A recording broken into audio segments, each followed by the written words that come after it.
Hey, this is Susan Blanton with the Create Happy Now podcast, and today I am so excited to introduce Geoffrey Hoppe. He is the founder and CEO of Crimson Circle and former channeler of Tobias, and currently channels Adamus. Geoff founded Crimson Circle in 1999, broadcasting monthly messages which have quickly developed internationally. He is an author of several books and involved in several documentaries, including Tuning In and most recently Time of the Sixth Sun and soon to be released Rude Awakening. Today, Geoff and I will be talking about lots of different things, including consciousness evolution, awakening, and our transformation, and what it means to be realized or enlightened. I just want to thank you so much for joining me today. You bet. And I've been watching Abraham Hicks and Ion. I actually met Lee Carroll, and I know you have a little involvement with him, right? Oh, yeah. Yeah, we know him really well. Yeah. It's like, that's kind of where I started. And then I stumbled across your channelings of Adamus, and I just love his just directness. He is, and some people don't like that. When I used to channel Tobias at the first 10 years, Tobias was very sweet, and I channeled with my eyes closed, and Lee and I have been on the stage together many times channeling, and but my eyes closed, sitting in the chair. Well, along comes Adamus 11 years ago, and he's like, nah, and he has such a style, and what he says about Adamus is a kind of like what Saint Germain, but tailored directly for Crimson Circle. And it was quite a few people left early on because they didn't like the brashness, they didn't like the whatever it was. And I know from having done this a long time, there's people that just like sitting in the sweet energy, and it just not really working on themselves, but just sitting there. Well, Adamus said, his job was to just work with those who are seeking or allowing their realization, and he didn't care about the others. So it was a bit of a transition period. Well, that's basically when I started my journey 10 years ago, of course, I knew there was something I wanted to do, but it was like 10 years, I'm not ready. But as I came to getting more and more clarity, I came up with an acronym, CREATE, for what I want to do. I think I may have expressed that with you, but basically, you start out at the beginning, something else is out there. There's just something you want different in your life. Like this isn't good enough. Unprogram. I mean, I'm a people pleaser, perfectionist, programming going on all the time, and I have to catch it and stop it. But you start learning things about yourself and going inward. And the more you get inward, then you're like, I want enlightenment. Yeah. That's the E in the last E in create, right? And the T is what I really wanted to get some advice, because the T is transformation. That's when you're like, okay, I'm awake. I know what I'm here for, but you want that enlightenment. And then you've got your family and your friends and your environment, and they're like, who are you? You don't want to be not authentic anymore. Your authentic self is just busting to come out, and you've been hiding this awakeness that you know about, and you want to integrate it. And it presents such a dilemma. It does. I mean, it is tough. It's awful. It's wonderful. So transformation is the really tough one. By the way, I don't know if you read it. There's something on our website that Tobias channeled years ago called the 12 Signs of Awakening. It's really, really good. And he goes through, he channeled this early on, and I've been amazed over the years how it stood the test of time. But he gives it 12 points, like, for instance, a feeling that you want to cry, but you don't have any particular reason. I mean, it's not like the IRS just called, for an audit, or things like you feel lonely even when you're around a lot of other people. And one of them is generally there's a huge career change. Mm-hmm. Sometimes that it's conscious and something you select. Sometimes it happens to, like what happened to me. But Mm-hmm. and suddenly your relationships with your family, it actually intensifies. Not always for the best right away. Later on, it gets better. But all these things start happening. So a person has gone through the awakening, and the awakening comes in a lot of different forms. It could be, for me, it was just a sense of unease for a couple of years, and like this clock ticking. And I was really busy. I had two businesses going at the time in Dallas, and but this internal thing.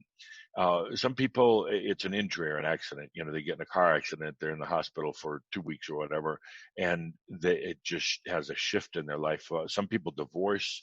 A lot of people divorce That was because me.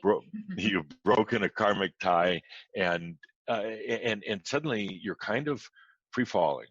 And it's really worrisome. You've lost your job. Maybe somebody close to you died. You got in an accident, and it could be just as simple as you read a book and it blew your mind apart because it was so good and so appropriate. But Mm-hmm. so people go through the awakening, and we find out that you don't have to come from a new age background, and it can also be an amazing time. I mean, you're just like, in spite of the things happening, there's something that's clicking now on the inside, and you're almost high. Your You're sleep patterns change. you're like a child that's seeing the whole world differently and going, I'm learning more stuff. I'm learning. I'm Yeah, I'm digging into, like, there's this huge world that is there, and now you're like, right.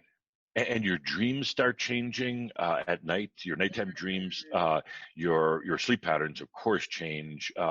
Everything is changing. It's scary, but it's exciting. mm-hmm. So what happens after that, and where Adamus comes into this whole thing of why he came in to replace Tobias, was because he says, okay, you go through awakening, but that's the time where so many people get lost, distracted, what he Mm-hmm. calls makyo, which is an Mm-hmm. ancient Zen term for, well, simplified, it means spiritual bullshit. Your distractions. And yeah, or I'm going to join an ashram in India, or I'm not saying it's bad or anything, or I'm going to go to Sedona twice a year, for my pilgrimage to the vortexes, or all those things are wonderful, and I've done most of those things, but it's also can be very addictive, and you get kind of stuck in that. Not forever, but you can get stuck in it for lifetimes, actually. Yeah. So Adama said, I'm here to work with people who have gone through the awakening. I'm not interested in pre-awakening and awakening, and that's where Lee Carroll and Cryon come in so good. Mm-hmm. I mean, I call him the awakening master, because he goes around the world and gets people right when they're really starting to feel, hey, something's got to change, and he's awesome for that. It's a great education too. Yeah, yeah. You were told when you were young you were kind of crazy for having imaginary play things and seeing angels and stuff, and all of a sudden you realize I was not crazy.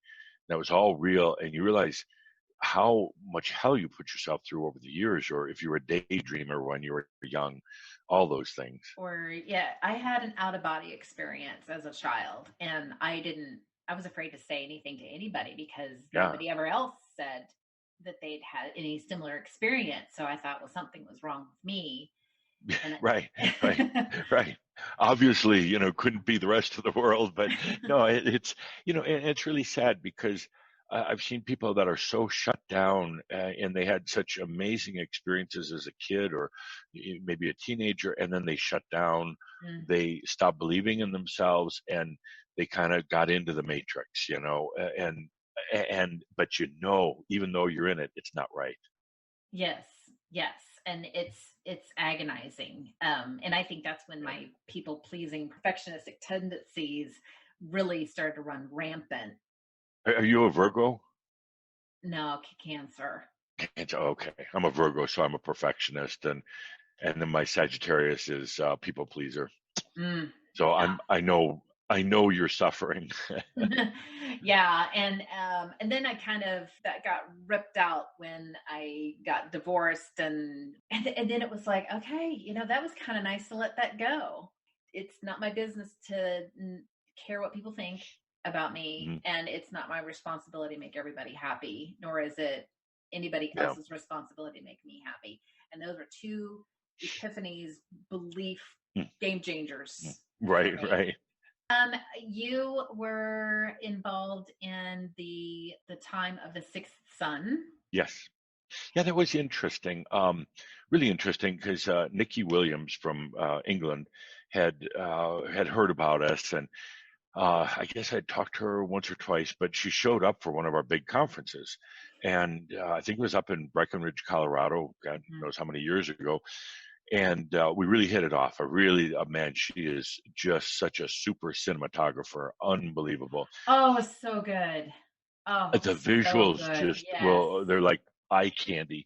So she'd asked if we were at my house now back, in outside of Golden, Colorado, and she was doing some B-roll shooting, me walking through the woods. And so she said, would you do a channel, not for the film or anything, but would you just do a channel? I think it was for her personally. So I said, sure. And we sat down in our living room, and Tobias came through and did this beautiful channel. And it was for her, but it was really for more. And that's the narrative that she used in Time of the Sixth Sun, the voiceover. So we didn't even know, and she kind of designed the film around the narrative and then interjected the beautiful scenes that she has in there. It looked like Tobias was actually narrating it, but she worked it around his Yes. story. Yeah, and it was never, hey, let's sit down and write a script and do a voiceover for the Time of the Sixth Sun. It was none of that. It was just she wanted a little channel, and normally I don't do private channels, but I said sure. We sat down, and boom, there it was, and so beautiful. Now you're also involved in the upcoming Rude Awakening. Yes, yes. Yes. Now, is it that there's a series of books or something coming along with it, or what is that exactly? Well, My Rude Awakening. understanding. Actually, it was kind of interesting story. I met Jonathan Cray, who's the senior producer, Right. and his partner Sandra Rogerman. They'd showed up for one of our events in Hawaii, and it was the first time I met him. And stood up because he had been snorkeling or whatever and sprained his foot, so now he's in a cast on crutches. Yeah, so and I really liked. He had a great sense of humor, both he and Sandra. So one afternoon after the workshop, we went out to lunch with them up in the mountains. This beautiful little kind of jungle restaurant. But anyway, so we're drinking wine and we get to talking, and they're both very creative. My wife Linda was there. We're just rolling with these ideas. Well, anyway, that was kind of the genesis for Rude Awakening. So Jonathan and his crew, with George Andrada and Sandra Rogerman and a team of people, they're putting together this film. And we've all seen the films like What the Bleep and The Secret, and they're all good, but it's kind of a format. Yeah. They kind of interview people and, go through it. Lee Carroll has a new movie that just came out. I heard is spectacular. I haven't watched it yet. But I'll have to look for Jonathan, that one. yeah, it's called, I forgot what it is. Just look on Lee's website, crying.com. Okay. And very well produced by a team out of Israel. So anyway, Jonathan and the crew went back and they formulated the idea for a movie. And they would take Jonathan's awakening and use that as the storyline, and all the hell and he goes through, all the things we all go through, and everything along the way. Very, very humorous and very well put together. I like the humor in it, Did you see the trailers? Yeah. Yeah. And then they do interject interviews along the way with real people. They travel literally Australia, Japan, Hawaii, the U.S., all over Europe. So you have this running storyline of Jonathan's awakening, his rude awakening, and you've got all the people who are really on the path and talking about their journey. It's phenomenal. Actually, they were going to have the world premiere in Amsterdam back in June, but with COVID and that, couldn't do it. So it gave them time to continue working on the film and slicing and dicing and editing. So we're actually going to have the world preview at an online event we're doing in September called the Passion of the Merlin. Oh, and okay. we're going to interview them, but then they're also going to play so it'd be the world preview of, I would say it's going to be about 95% done. But so we've got about an hour and 20 minutes, and it's hilarious. We're poking fun at ourselves for our own rude awakening. And, people think of awakening as this, big spiritual thing, which Adamus says, actually, spiritual is just one pathway to realization. You don't have to go that route. Mm-hmm. But it talks about all the rude stuff that happens.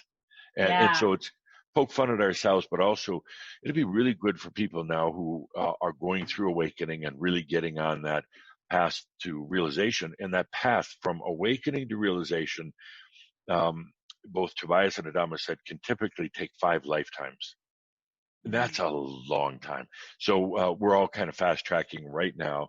And Yeah. and really, that's what Adamus came in for, to take those people who've gone through awakening, gone through kind of the initial euphoria and then the big dump. And then he takes them from there and says, okay, you've got to do it. It's all up to you, and you have it within you, but I'm going to provide that guidance, and I'm going to smack you when you get off track. And I didn't get to listen to Tobias as much. I have dipped into that a little bit Mm-hmm. since I discovered Adamus. The thing that happened to me is like I was exploring and trying trying the retreats and this and that. Right. It's almost like someone described this once. It's like Adamus when he gets impatient with people Yeah. who just don't get it. He's like, you just don't get it. Like, you'll get it someday. When you get it, talk to me. Yeah. No, he doesn't suffer fools very well. Right, but things always work out. I'm discovering more abundance just coming. Yeah. Um, Things are getting easier. Things are flowing. If someone calls me with being upset about something, I'm like, oh, that's too bad, and then I hang up and I'm good. And I'm like, is that okay? But I was like, is this enlightenment, or is there still more? Is there different degrees? And I think that the last of it for me, I think, is just my letting go of all fear, you Mm, know, yeah. So because there's what's just the some biggest remnants. what's the biggest fear? I think the biggest fear is it's just getting the last of worrying about what people think, I Right. guess, just because of me coming out and being my authentic self. And, as a podcaster, I mean, people are noticing, okay, well, that's Susan. That's what you've been believing all this time. So we never knew. You never knew. And I just want to help other people like go through this path that I went through, where I was like, what's going on? How should I think? How to get rid of some of those core beliefs that were limiting. Yeah. I've had to release a lot. I still have a few more. Mm. I'm going through some training to help people release some of their limiting beliefs, because I feel like that's just what I really wanted. So I can get rid of Right. all that, and just what I want is mastery. And isn't it funny how not funny, but funny, odd, Peculiar. how peculiar, interesting, how you've got this stuff and it doesn't really suit you anymore, but it's just sticky, and you want it to go away, and it just is real sticky. And that's really tough. And then when you think you've released everything, let it go, then you come to the point on this journey where then the dragon comes in. And Adamus has been real big talking about that in the last couple of years. But he says the dragon is the last thing you encounter at the threshold of realization. And the dragon is a metaphor, kind of, but not really. And he says the original um, uh, definition of dragon in the ancient languages meant clarity. So it's not necessarily a fire-breathing dragon, but we think it is. Or a It's traumatic just event or something. It's just, yeah, it's just clarity. And then that dragon comes in because it will not let you drag any old crap, old karma, relationship things, anything, any imbalances about self, even lack of abundance, anything else. You can't drag that into realization. Adamus has said people have tried and they really hide that stuff. They push it way deep down, like, okay, I'm going to go into realization, or what some people call enlightenment. But actually, that's where you go mad. And that Mm. literally now you have these deep, very deep kind of hellish encounters with self because you buried it so deep. Well, the purpose of the dragon is to pull that stuff out. Even if you have buried it, it's going to find it Mm. and it's going to bring it out, not to traumatize you, but to say, okay, are you really ready to get rid of this now? And so that's kind of like the last phase of the rude awakening is that encounter with the dragon. And initially, it's terrible. And Adamus tells stories about some of the other ascended masters and their dragon experiences. But eventually, you come to actually love the dragon. You realize it's your best friend, best thing that ever happened to you. What is like an example of that? Is it just loss of like a part of you, like mourning the old you, or? Well, now the dragon goes in and finds things like the biggest ones that we've seen along the way are the issue, first of all, of abundance, and in other words, you're in a lack consciousness, and there's such old programming that says in order to be spiritual, you have to be poor. Well, it's not that at all, and because Adamus teaches us that uh, energy, you talk like cosmic energy, is actually just a communication. In other words, it's not positive, negative. It's not like sticking your finger into an electric socket. It has no power to it. But energy, which is the kind of the basis of reality, is nothing but communication that's coming from the soul, from the I am. It's not universal. It's not in a oneness. It's your own. So here you have your own energy now, and it's really just a song, but it's saying, how do you want to experience it? And will you receive this? Well, we're so programmed that energy belongs to someone somewhere else, like the God or just the oneness or whatever. And then we're taught that we have to make ourselves worthy of energy. People literally in their life self-limit. They're tired all the time and say, I wish I had more energy, but no, actually they don't, because they've turned down the faucet of their own energy because it was too painful. And Mm. so in the whole thing with lack and versus abundance is simply realizing, hey, this is my energy. It's the song of the soul. And am I going to be bold enough now to let it serve me? And the immediate, maybe obvious answer is, well, of course, but then you start digging and you realize, oh, here's all the reasons I might abuse the power. I'm not worthy yet. I'm still not totally cleansed within. And people come up with a lot of reasons for not allowing their own abundance, or they think, well, if I have too much abundance, it's taking away from somebody else, which is the furthest thing from the truth, because it's all yours. So that's one of the big issues the dragon will find. And there's we've seen so many people that they like to blame it on governments and big corporations and conspiracies and social injustices. That's all noise. It's like, it's your energy and it's there to serve you. Now a master will allow that, but the student keeps denying it. Mm. And that's huge.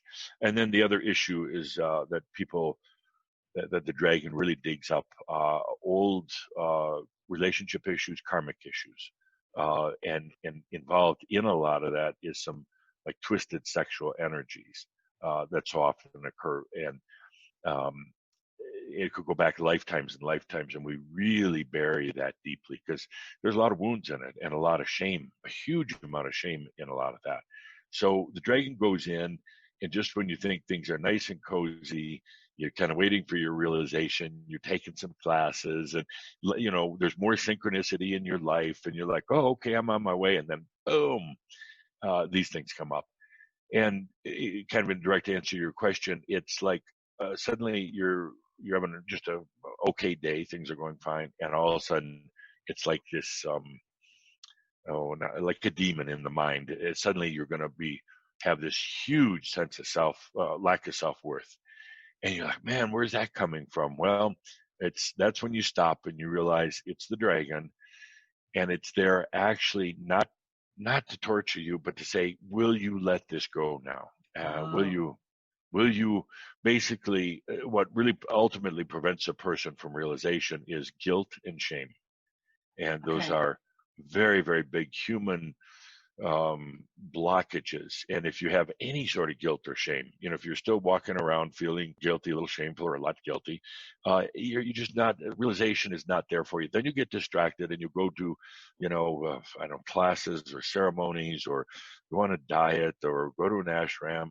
And it's all kind of an avoidance. It's a distraction because, and your dragon's going to wait. It's going to say, okay, you have fun with this, but when you come back, we're going to face these issues of guilt and shame. And once you get past that, it's clear sailing. I mean, it's like, and then abundance flows. The word abundance literally goes out of your vernacular. It means nothing to you, Mm-hmm. maybe to other people, but it's like, well, is there anything else other than just abundance? And there's no questioning whether you're worthy, and you no longer give credit to the universe or your spirit guides or whatever. You realize, I am that I am. And You it's are abundance. You are yeah. I mean, everything. there is in outside of the human consciousness and realm, you get into the angelic realms, there's no lack of abundance. It's not even known. I mean, it's a trick we played on ourselves. And there's abundance is natural.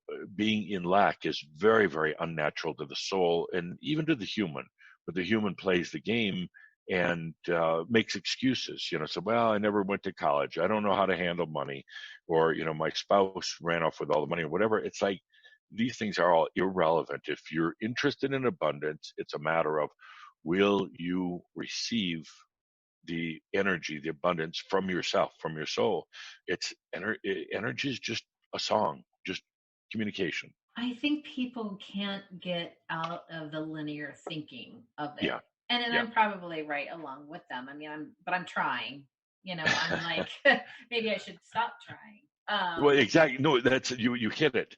I mean, that's the secret of all secrets. Stop trying, and that's when Adamus is real big on allowing. He says realization is a natural process. Actually, if the human gets involved and thinks that it's doing realization, you totally screw it up. So you just allow. What does that mean? Back to one of the first things you said when we started talking is trust.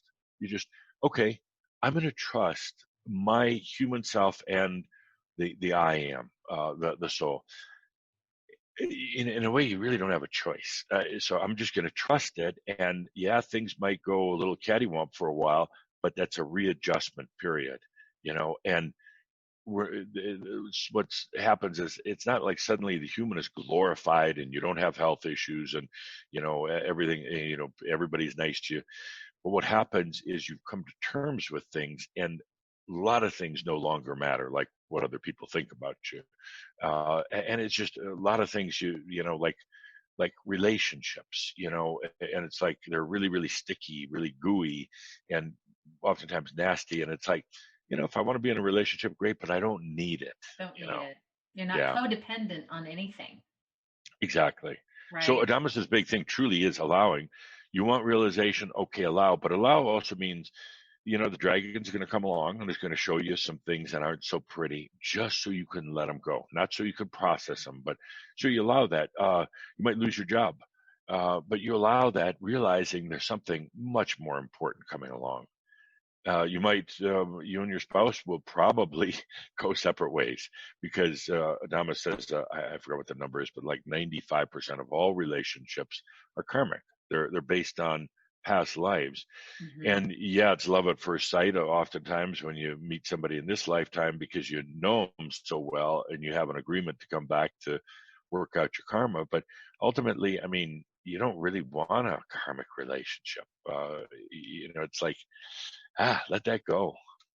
Well, like the relationship I'm in, I mean, at the beginning, and I know it's been has happened before. I mean, that's just because Mhm. I just had that knowing, and we kind of had that knowing, and then we definitely had our buttons pushed. I pushed his, he pushed my button. Now we're in a flow. Like, it's just, we don't have to work. It just happens. It's great. Yeah. It's like, it's so easy. It's so Yeah. easy.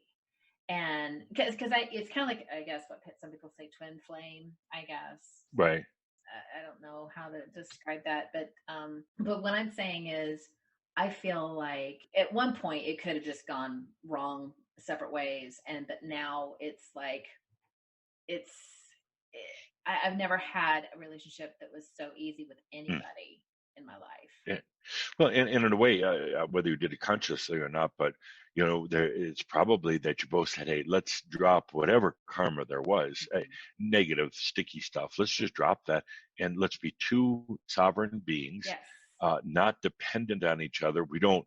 We're not two halves that make the whole. We are both Right. whole. Right. And then, I can enjoy your company, and you can enjoy mine, and but we also give each other the space. You if you want to go away for a week on your own, great.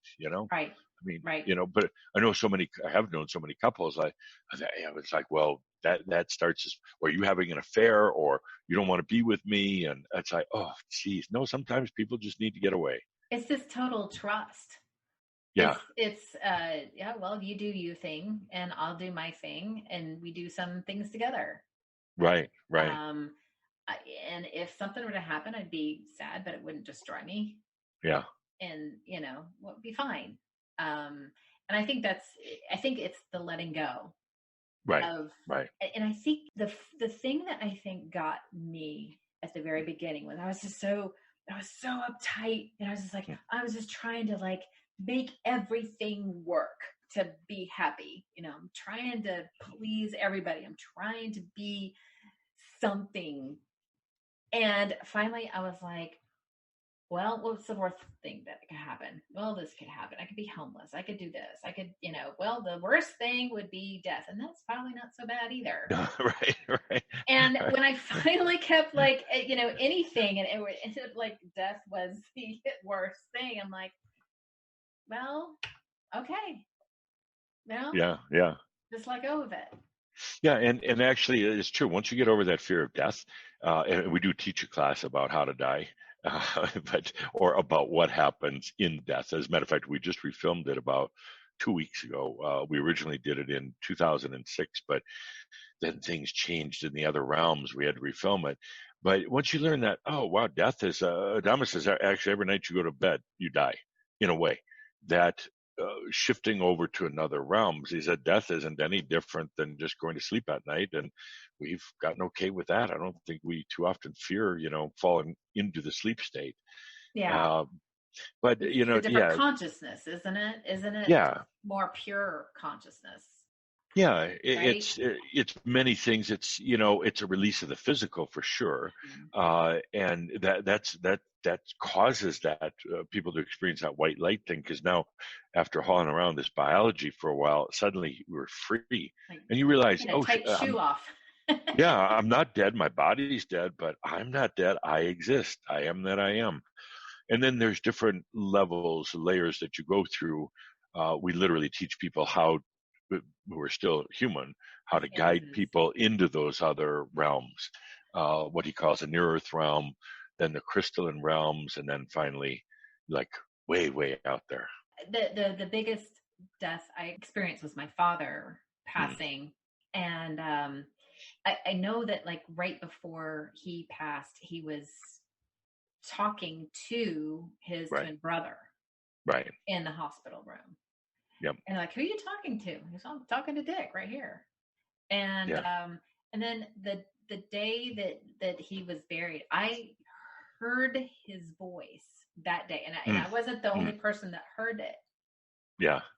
Somebody was with me, and I heard him yell at the dog. Yeah. Yeah. Yeah. And we looked at each other like, did you just like Yeah. Did you just hear what I heard? I've never been able to explain that. And of course, a lot of people's like, something's wrong with you. Right, right. Shouldn't be drinking before the funeral. No. Well, and what happens, Adamus takes people through the process, even pre-death. And he actually says you literally, in most all cases, you leave your body about 3 days before you actually have a physical death. Mhm. So actually, there's really not a lot of pain. But because I think people fear that. But yeah, when somebody dies, they cross over to the other side, and they linger for their Linger. earthbound for a little while. He said usually for about 7 days, usually up to about the funeral. He said in almost every case, people attend their own funeral. So if you're ever called on to officiate at a funeral or give a little talk, address the dead person like they're Like right they're there because they there. are. Yeah, I've done that a couple of times at funerals where I've had to give a talk, and it's really cool. The first time was when my father died, and my family's Midwest Catholic, and so we had 7 brothers and sisters. They elected me to do the talk on behalf of the family, and I'm like, oh my God, this isn't a church. And my dad had actually come to me the day before and said, here's my message. So I, channeled that or wrote it down. And I'm up in front of the church. There was, I don't know, a couple hundred people. And I'm addressing my dad like he was standing right next to me. Saying what Uh, he told you to say. yeah. And I said, and on top of that, and I pulled out the script from my pocket and I said, so he gave this to me yesterday to read, and there were some messages from my mom and my brothers and sisters and my grandpa and some others. And I thought, oh my God, I'm going to have to run after this thing. They're going to think I'm a nut job. But actually, and I heard somebody running, walking out, and I'm like, oh God, I'm offending people. They're leaving. But afterwards, it was funny because the minister came up to me and said, did you just do what I think you did? And I'm like, yeah. And she said, that is so beautiful. I've never had that happen before in a service. And it turns out the person who ran out the door was crying so much that, they had to leave, not to disturb Oh, others. But yeah, so when you die, you hang around for about a week and then you start to go off that into the makes other sense. realms.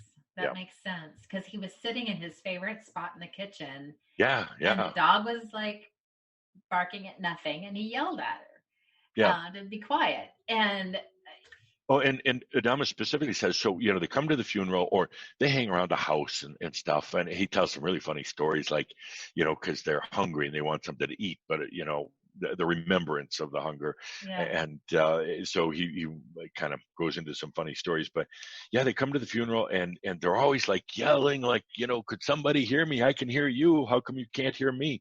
But everybody's, they're in their kind of a shut down world and they don't hear. yeah. I had seen a recent video of a medical doctor, but this video came up about a doctor who is is always reviving people, and Right. he was noticing a lot of them saying, "Why did you bring me back?" Yeah, yeah. I've heard that. Yeah. Yeah, because you get to the other side and you're like, oh, that wasn't so tough, And Adama says that dying is easier than being birthed. Being birthed, oh my God, you got to go through that whole process. But dying is actually pretty easy. And so, if we as beings coming into realization get over that fear of dying, then it really opens the door to the It does. realization. Yeah. Yeah, And yeah. now the one bad thing, well, not bad, but the one cautionary thing about that. So you're going from your awakening into realization. It could take a lot of years. I mean, but don't rush it because it's actually one of the coolest experiences that you'll ever have. You'll never do it again, ever. And so, I would imagine. Well, yeah, is it that? Does that mean that this is your last incarnation? That you usually, probably won't be yeah. coming back after. Yeah, well, actually, the tough part, even with that, so you finally have your realization, and it can come like in a sudden lightning bolt moment, but generally it unfolds over a period of time. And one day, kind of to what you're saying before, you just go, oh, geez, I'm realized. I allow my energy to serve me now without resistance, and so one of the challenges at that moment of realizing that you realized is why do I want to stay on the planet? I mean, not out of anger, but simply saying it's so rough and gray and challenging. I don't need to stay. I can, just poof, I'm out of here. Adamus teaches people how to literally take your bones with you so you don't leave anything behind. Mm. And so it's a big issue. We've had too many Shumbra, what we call our folks, that have left this summer. One of them was really well known to the audiences over the years. He was a real character here at the studio, and he was Yeah. from monthly meetings. A guy by the name of Sart. Sart, yes, the dirt Yes, guy. the dirt guy. Yeah, yeah, and we call it the dirt guy for the listeners, just so you know. He owned like a heavy equipment, dirt moving. Excavation kind of place. Yeah. Yeah, and he had all sorts of cool big equipment, Cat D9s and all this cool heavy equipment.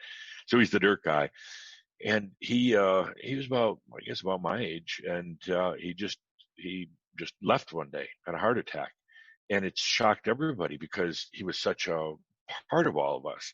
And then he told a story afterwards about what happened, why he left, and something Adamus talks about all the time is like you hit that point and you're like, why stay? But what he tells everybody is why stay. Here's why, because you've kind of made an agreement that you're going to be here on the planet at this incredible time. I mean, it's not just because of COVID, but it's the time of machines, the time of technology, artificial intelligence.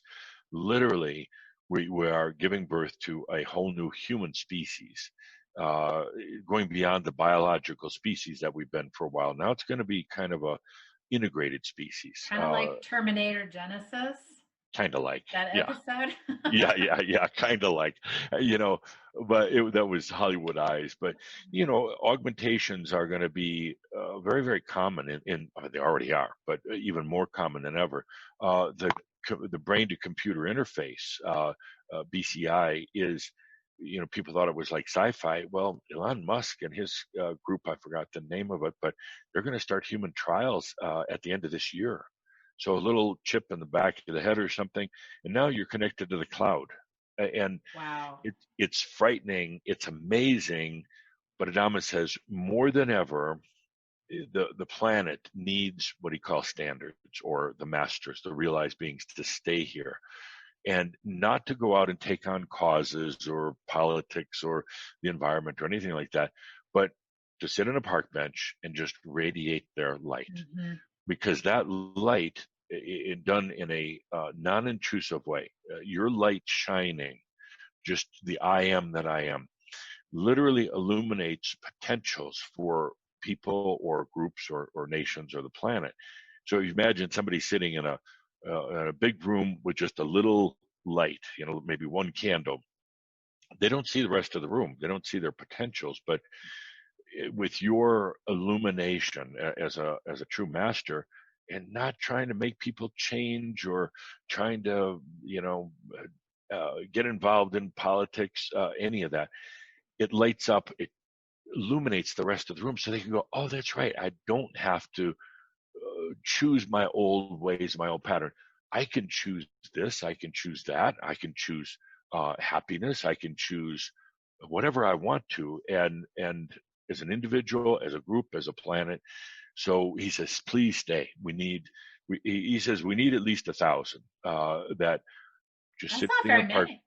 No, it's not very many at all. No, more would be better, but 1,000 is good, and it's really quite beautiful. So it's like actually a huge gift to the planet if you hit that point of realization, and then you say, okay, I'm gonna sign on for another 10 years or 20 years or whatever, knowing that you could have gone, and knowing that it would have been easier, but you say, I'm going to stay here, and I'm just going to be a light.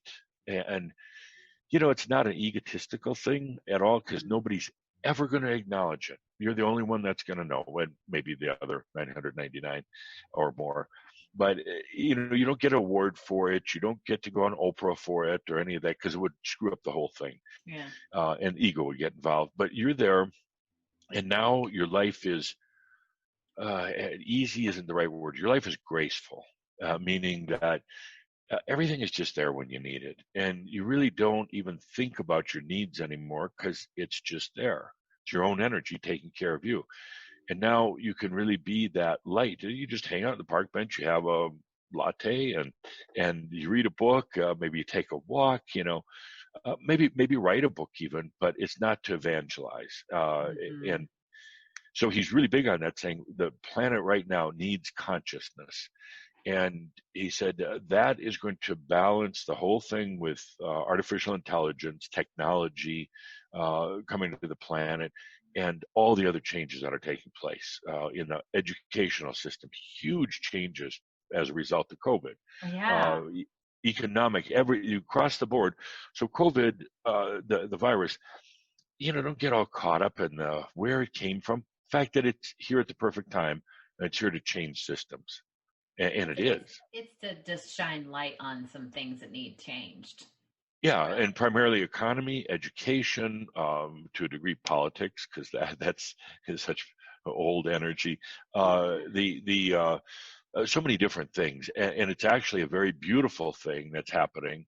And people say, well, what about all the people that are dying? And Adamus said, again, you got to get over death. But he said they're realized that they would rather come back in another lifetime, and hopefully in a even a better biological body. But they want to come back. They want to start over rather than like you got an old car and you keep repairing it, and it gets to the point you say, "I'm just going to trade it in and get a Tesla," Well, isn't something brand new. I mean, we before we become human, we like understand that okay, I'm going to go down, I'm going to do this time to some degree. In a more of an ideal situation, Adamus does talk about this in that death class, and says basically after you embody on Earth, the next place you go is what's called the near Earth realms. They're kind of like here, but without the hard physical limitations. But there you go to either rest and rejuvenate. Oftentimes you run into family members. If you're a Catholic priest, you go to like a big Catholic monastery in the sky. You go to where you're familiar with and where your desires are. If you're an alcoholic, you go to a bar with a bunch of other ghost alcoholics, Your own heaven imagined, I guess, or your own hell, or either your own one. hell. Okay, so Yeah, that's what the heaven yeah, and hell is just yeah, not your judgment, it's you. right. So, and actually, he gives a good example. If you ever read the book or watch the movie called "What Dreams May Come," and it's about based on a true story. It's really beautiful. Robin Williams played the lead in the movie, but it's what happens. A lady committed suicide, and she's now in these near Earth realms. They don't call it that. It's on the other side. And Mm-hmm. then her husband, Robin Williams, loves her so much he commits suicide to go try to find her. And it's fascinating because she is in hell because that's where her desires led her, Oh. and death and suicide. She wanted to face her own deepest hell, and that's what happens. And he's Mm-hmm. trying to rescue her, and it's not really working out very well. And the angels warn him, "Don't do that; you're going to get sucked into her stuff." But so that happens a lot. People go to the near Earth realms, and they're just hanging around there. They realize they're dead, but they don't really quite know where they are, but they just know they're somewhere in the other side. Maybe they're back in university, and there's some very high consciousness places as well. But you go back there, and oftentimes suddenly you're just, I don't know, playing the piano in the other realms, and suddenly whoosh, you're sucked back into another lifetime, and without any conscious planning, it just suddenly you're sucked in, and almost always into your old karmic family. Mm-hmm. So suddenly let's say your child's child now, Mm-hmm. and or your grandchildren or something like that. And he said it didn't used to be that way a long time ago. There was a lot of planning. You went from the near earth realms into the crystalline realms and beyond. There you could really assess your life. You can look at it with non-judgmental eyes, and you could say, okay, here's what I'm going to go back for in my next lifetime. And even though you make a commitment and it's etched deep within you, as we know, you get very distracted along the way. Mm-hmm. And you don't always reach that until you come to awakening. And then in awakening, it's like, I know there's more. I kind of remember I made a commitment to myself that something was going to be different this lifetime. So it just could come from two different kind of situations, I guess, is what you're Yes. saying. You Yes. could plan it, or you could just be like, well, you got Suck, more to learn, and you just. suck back in. Yeah. Now, another thing that I've also discovered is they're saying that there's a lot more children being born remembering past lives and knowing Yes. things that there's no way they could have known. They're too young, or they're just so limited. They can't, like, they can draw and Hmm. name names of people Yeah. that they were with before, Or and like a child prodigy on the piano, 5 years old, 6 years old, playing these amazing symphonies, and never taught it, just sit down never and start taught it. it. So, Hmm. well, obviously they were, a pretty big pianist or composer Yeah. in a past lifetime, and they're coming back in saying, "I'm not going to have all those that veil, that barrier, so much in this lifetime." And they hit it right away. And like you say, the kids who literally are coming back in, remembering, because parts of the veil, parts of that blockage are a lot Getting less these thinner. days. It's getting Someplace thinner. it's thicker, someplace it's thinner, but Okay. they're finding the thinner areas. Like geographically in the No, world, no. or Well, just to a degree geographically, but in a sense, let's say, they're coming back in for another lifetime, and there's like, and this is a metaphor, but there's areas that are really cloudy, where they're going to get oh, lost, and oh, there's no clouds there. I'm going to go straight through, oh, and then they tap into the planet actually has a higher level of consciousness right now than it did 10 years ago or 100 yeah. years ago. And then they tap into that consciousness. And now the realized masters just having a latte on the park bench, just shining their light. And these young ones now can just come in and take off right away. And not all of them, but a lot of them right now are coming back in with a lot more clarity and a lot more conviction, and they're getting less entangled in mass consciousness. They're coming in as more sovereign beings. Not all of them, but a lot of them, and enough to make a difference on the planet. Right, right. I could talk to you all day, Jeff. I could have like a billion more questions because I have yeah, and I was just so excited to have you. And can you tell the listeners where they can find you if they're interested in learning Sure, more? absolutely. It's called crimsoncircle.com. Hmm. And some people say, well, where did you get the name Crimson Circle? Tobias gave it to us early on. He said, in the other realms, there is something called the Crimson Council, and it's basically made up of representatives from many, many, many angelic families. But the purpose is teaching. And he said that basically on the other side, the color, if somebody has like a bright crimson in their energy field, it means they're a true teacher.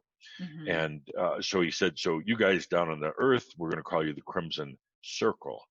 So to differentiate from the Crimson Council. And that's where Hmm. we came up with a name, which was really funny because blue's always been my favorite color, and suddenly it's like crimson, really? But I've come to like it. It's pretty good. But there on the website, we have 20 years worth of our monthly channels, which are free of charge, and we have a lot of free stuff. But we also list some of the courses you can take, and no, you don't have to take the courses. There's a lot of free People, stuff on there too. a lot of free A lot stuff, of free and stuff. that was Tobias early on said, by the way, make these monthly webcasts, which is really the recording or the history of our journey, make these available free. So we have some courses that you can buy and pay for, or workshops if you want to come to Hawaii to one of the workshops. We do that, but it's ultimately it all comes out in these monthly gatherings. So Hmm. you don't need to do it. And people are, some people are like, oh, I can't believe you're charging for realization. It's like, no, we're actually just charging for our time, but realization is free. If you want to buy a product, great. But we do a great monthly e-magazine. It's usually 50 to 60 pages long with great articles and that's free. So we like doing that. And oddly enough, the company is very successful from a business standpoint. I mean, Mm. we don't push Without products. trying. Yeah, without trying, we don't push products and never would. We don't get up and beg for donations, never would. But the company, well, we've got 12 full-time employees and about 6 part-time employees. So we go all over the world. We have a big staff, but yet it just flows. It's amazing. It's really amazing. It's like an engine, I guess, Yeah, with not needing fuel. It just runs. it does. And I'm actually kind of proud of that. I do not come from the metaphysical, spiritual, new age realm. Into this quite by accident, and and I'm proud. I started my first business when I was 28, and have had several. One business I was a founder in went public, and it's currently a big company. So I'm really proud that we run a really good organization, and it's all about being in service to our people. Yeah. Every staff member realizes we're here to do the sharing the information, the distributing it, and getting it out. And also, we have a very clear understanding whatever we do is going to be professional, Mm-hmm. uh, high quality graphics. And because when we deliver something, whether it's the free monthly session or whether it's paid for, when somebody taps into it, we want them to go, whoa, the music, the graphics, the It energy is flow in very it. good. It is very And good. yeah, I'm really that's one of my pet peeves is if we're going to put something out there, we want you to know we honor you by making it really nice. Yes, yes. I really enjoyed your last year's passion, and Mhm. it was like right around Halloween, and I'm like, you really went to the nines. We- I'll tell you the quick story behind that. So years ago when Adamus first came in, it was rough for me because I was used to Adamus and he was so nice. And For you, Tobias, you mean? Tobias, yeah. And then Adamus comes in, and at I think it was first or the second big monthly webcast, he was making fun of the way I was dressed. He said I looked like a Boy Scout at summer camp or something. I forgot, and it's like, great, thanks. But then he said to the audience, "Come on, guys, get dressed up. When you come here for the next meeting, I want to see you dressed up." So, okay, I came in a suit and tie, and most people came kind of in their nicer clothes. And he goes, "No, no, no, I didn't mean your Sunday clothes. I mean dress up, wear outfits, dress up as Characters. whatever Yeah. characters." And then we did. And so at Halloween in particular, everybody gets dressed up, and Christmas. And um, Linda and I are already working on our Halloween costumes for October coming up. So it's fun. It's He's a fun. character. Yeah, he's a character. Actually, somebody put up a really funny thing on Facebook. So it was a couple of pictures of the typical new age teachers all dressed in white and sitting in the lotus position. And these are real people, and really they have their own website and everything, but the guy looked like Jesus and she looked like, she's this beautiful goddess, and it was all so divine. And then they put our pictures underneath that from when we've gotten dressed up. Linda got dressed up one time as the Grinch, and I'll get dressed up as a superhero, and it's like, oh my God, that is the difference right there. Now you choose which one you want, but if you come to Crimson Circle, we're a bunch of damn pirates. There's no rules. The only thing Adamus doesn't like is these SSRI depression medications. But other than that, you want to drink, you want to smoke, because it has nothing to do Just with be realization. real. Be Yeah, real. yeah, Do yeah. what you want. Be you. Exactly. So we and Linda's really good at getting dressed up. She is so good at. She was an art teacher for a long time, so she gets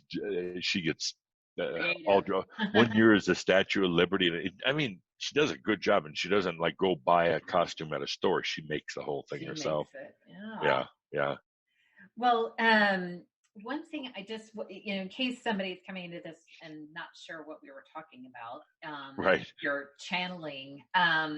So can you give like just a little history, not necessarily of you, but of the world of what channeling really is. Sure. Channeling to me is so natural. Everything talks. The trees talk. Speaking of which, the other day I went up to the tree farm, bought some new Colorado blue spruce to plant out on my property, and I got them home. They had been in a trailer. It's about an hour each way. Got them home.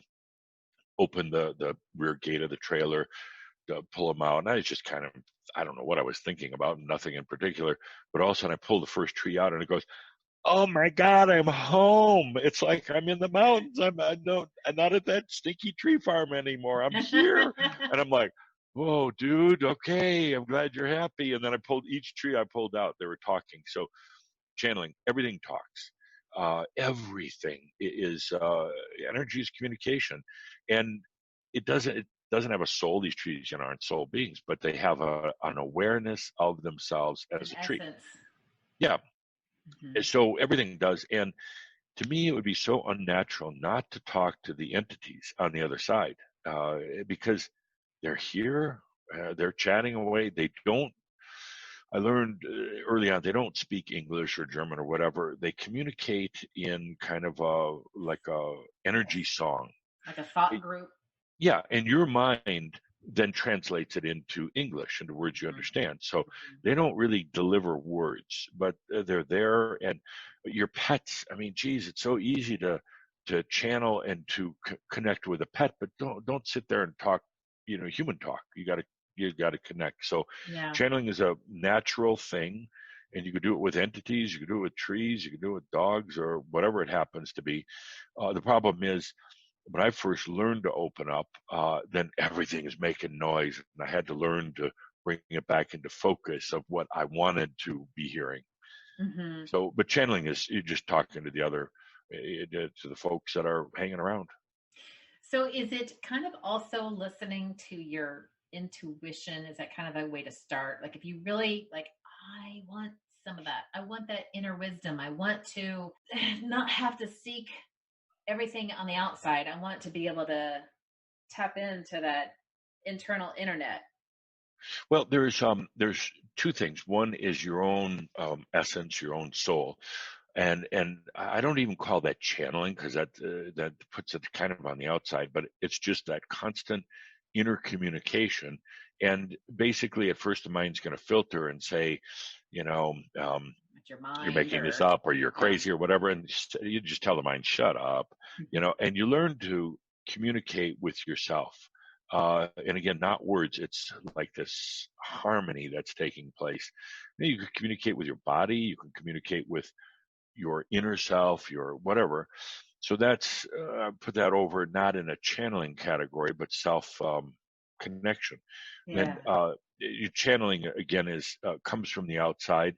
At first, it's going to sound like you, but then you learn to discern. I can tell now when it's Adamus, even if he's not talking, or whether it's Cthulhu, which I channel once in a while, or if it's some just wayward, spook that's hanging around.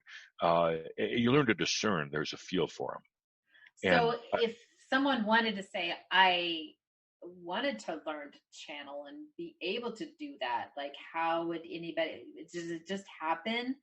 Or is that something that you could actually hone as a skill? you could hone as a skill. And, like anything, it takes trusting and some practice. Mm-hmm. I didn't start out right away. I didn't channel out loud at all. I didn't tell anybody that I was talking to Tobias. And then I finally slowly started doing it. But it was just practice over the years. And anybody can do it. We teach a course on it. And probably the most important thing that we teach in the course, I'll give it away right here, is just open your mouth and let it out. If you're going to channel out loud, if you're doing it at a typewriter, let the fingers go. And, once you get those first few words out and all the doubt, am I making this up, and all the rest of that, you realize, oh my God, there is this natural communication that's taking place. I've had notions where, and I don't even know what's coming until it's on the paper. Right. And then I'll go Right. back and I saved them all and I've gone back and read them and I'm like, that's not me talking. I wouldn't even I can't even remember saying this. Right. Right. So, Right. and so I save them because it's like, it's kind of instructions, things that I should not worry about mostly. Hmm. It's always slow down, Slow down. Yeah. slow Yeah. down, take care of me, Yeah. just, and I think that is the biggest thing that a lot of people are afraid of is that, to take care of yourself, Right. because that's been told that's selfish or vain.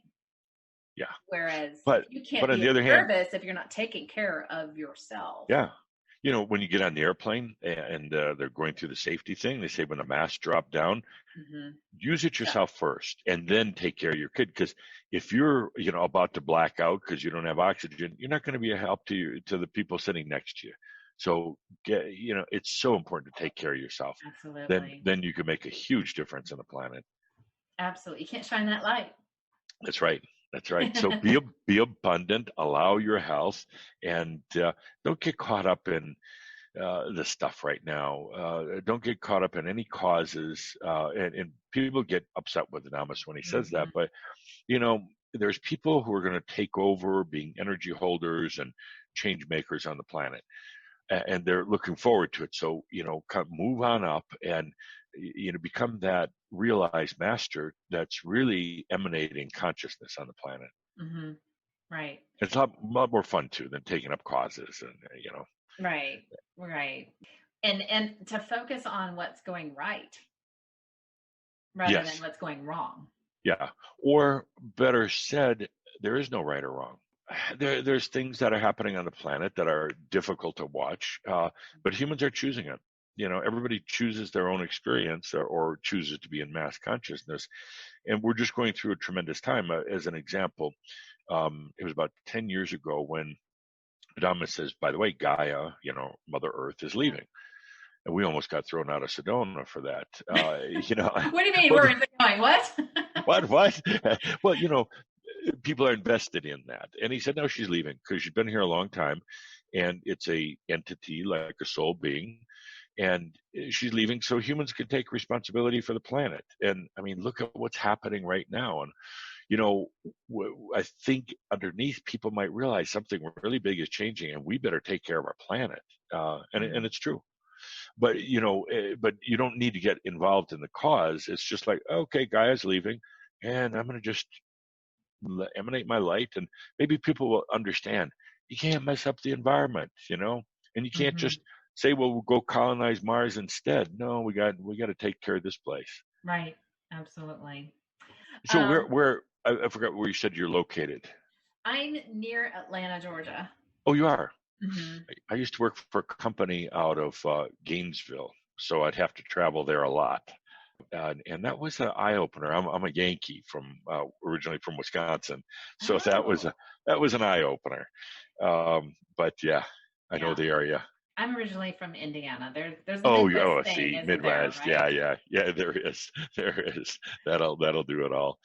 It was a Yeah. pretty area, but there was a different consciousness, and that was back in the '80s, I guess. I left in the 80s. Yeah, but no, it's a beautiful area that you're in. We really like it. Yeah, It's really nice. It's not too far from the mountains. Well, right, right. mountains, not your mountains. To me, from Indiana, it's mountains. Yeah, right from Indiana. Yeah, yeah, it would be. Yeah, yeah, Right. and Any hill overpass, is a mountain. Right. a highway overpass. Right. Right. Right. There So actually is some place flatter on Earth than Indiana or Nebraska, and that's if you've ever been to Holland. I I mean, have. it's flat, flat, Yeah. pancake flat. Yeah. Except for windmills. Right, right. They did a study one time on the old adage, some it being as flat as a pancake, and so they did these studies in that how flat is a pancake, and then they used the same kind of topography on Holland, and they said, yeah, actually, Holland is flatter than a pancake. It doesn't. Can that be? Yeah, yeah, yeah. Well, I could talk to you all day, Jeff. I have like a billion more questions because I have, yeah, and I was just so excited to have you. And can you tell the listeners where they can find you if they're interested in learning Sure. more?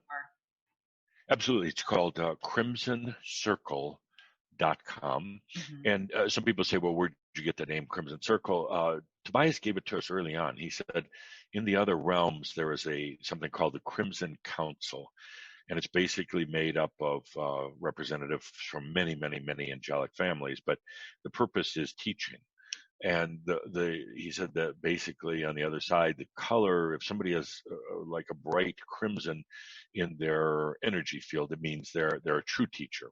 Mm-hmm. And so he said, so you guys down on the earth, we're going to call you the Crimson Circle. So to differentiate from the Crimson Council. And that's where we came up with a name, which was really funny because blue's always been my favorite color, and suddenly it's like crimson, really? But I've come to like it. It's pretty good. But there on the website we have 20 years worth of our monthly channels, which are free of charge, and we have a lot of free stuff. But we also list some of the courses you can take, and no, you don't have to take the courses. There's a lot of free stuff on there too.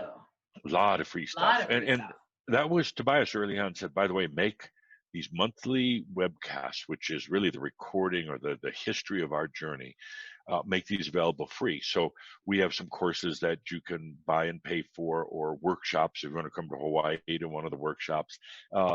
We do that, but it's ultimately it all comes out in these monthly gatherings. So you don't need to do it. And people are, some people are like, oh, I can't believe you're charging for realization. It's like, no, we're actually just charging for our time, but realization is free. If you want to buy a product, great. But we do a great monthly e-magazine. It's usually 50 to 60 pages long with great articles, and that's free. So we like doing that. And oddly enough, the company is very successful from a business standpoint. I mean, we don't push without products. Trying. Yeah, without trying, we don't push products, and never would. We don't get up and beg for donations, never would. But the company, well, we've got 12 full-time employees and about 6 part-time employees. So we go all over the world. We have a big staff, but yet it just flows. It's amazing. It's really amazing. It's like an engine, I guess. Yeah. With not needing fuel, it just runs. It does, and I'm actually kind of proud of that. I do not come from the metaphysical, spiritual, New Age realm. Into this quite by accident, and I'm proud. I started my first business when I was 28, and have had several. One business I was a founder in went public, and it's currently a big company. So I'm really proud that we run a really good organization, and it's all about being in service to our people. Yeah. Every staff member realizes we're here to do the sharing the information, the distributing it, and getting it out. And also, we have a very clear understanding whatever we do is going to be professional, high quality graphics. And because when we deliver something, whether it's the free monthly session or whether it's paid for, when somebody taps into it, we want them to go, whoa, the music, the graphics, the energy flow. And that's one of my pet peeves is if we're going to put something out there, we want you to know we honor you by making it really nice. All right. Well, again, thank you so much. And would love to have an open invitation for you to come back again. Definitely. Sounds great. And if I'm in Colorado or Hawaii, I'll definitely look you up. Would love to meet Linda as well. I'm just so honored to have you come on the show. And it was just definitely euphoric just to talk to you. I appreciate it. Well, thank you. Thank you so much. And you have an open invitation. You come out to Colorado, I'll show you mountains. We live at 8,400 feet elevation, so we're up there, okay. And we're not at the top. So, but I would love to show you the studio. We got a great studio here, and right next to Boulder, Colorado. Ooh, that's great. Fun. In Hawaii. Yes, You come and to Hawaii. you come to Hawaii, you can meet our dog Belle. She's a I sweetheart. heard that you kind of have like this little exchange program going on with your. Yeah, yeah. It's like we call it a dog B&B. It belongs to the neighbors, but they're really cool people. And the minute we get there, she comes over and stays with us, day and night, sleeps in the house, and she's adorable. We love her. We miss her. So I can't wait to get back in a few months just to see Belle. Very good, very good. Well, Yeah, we'll definitely have to connect again. And thank you so good. much. And tell Linda I said hi, and Sure will. look forward to meeting her someday. Great. Well, thank you. And thank you for having me on the show. Thanks for listening to this episode of the Create Happy Now podcast with Geoffrey Hoppe. If you like today's episode, please subscribe, rate, and review, and you can receive a free meditation by yours truly by going to the link in the episode description as my thanks to you. Catch Create Happy Now on YouTube with podcast recordings and additional videos. Look out for Create Happy Now Facebook group, courses, books, and more. If you would like to stay on top of Create Happy Now creations, subscribe to the podcast and YouTube channel so that you can start your journey to create happy now. You can also find Create Happy Now on Spotify, iTunes, YouTube, Podbean, Stitcher, Deezer, Amazon Music, and iHeartRadio.